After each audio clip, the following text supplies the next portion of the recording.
Hello అండి, welcome to హన్విష్ vlogs.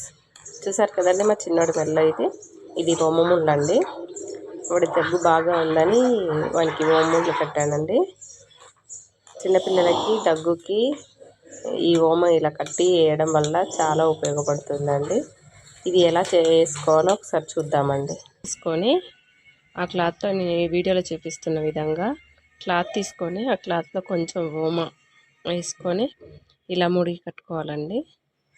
ఒక 3 ముళ్ళు లేదంటే 5 ముళ్ళు ఓమ, అందులో కొంచెం కొంచెం ఓమ వేసుకొని 5 ముళ్ళన్నా 3 ముళ్ళన్నా వేసుకొని ఇలా నేను వీడియోలో చూపిస్తున్న విధంగా ఇట్లా ముళ్ళు కట్టుకోవాలండి.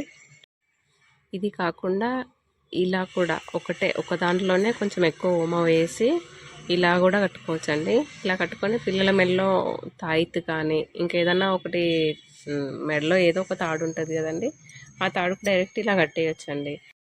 2 సంవత్సరాల పైబడిన పిల్లలకైతే కొంచెం లైట్గా పెనం వేడి చేసి ఆ పెనం మీద ఓమ వేసి అది మూట కట్టొచ్చండి.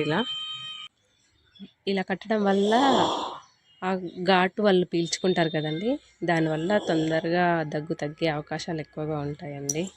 ఇది నెలల పిల్లలకు కూడా కట్టొచ్చండి. అంటే 3 మంత్స్ 4 మంత్స్ పిల్లలకు కూడా కొంచెం ఓమ తగ్గించి ఇట్లా కట్టొచ్చండి.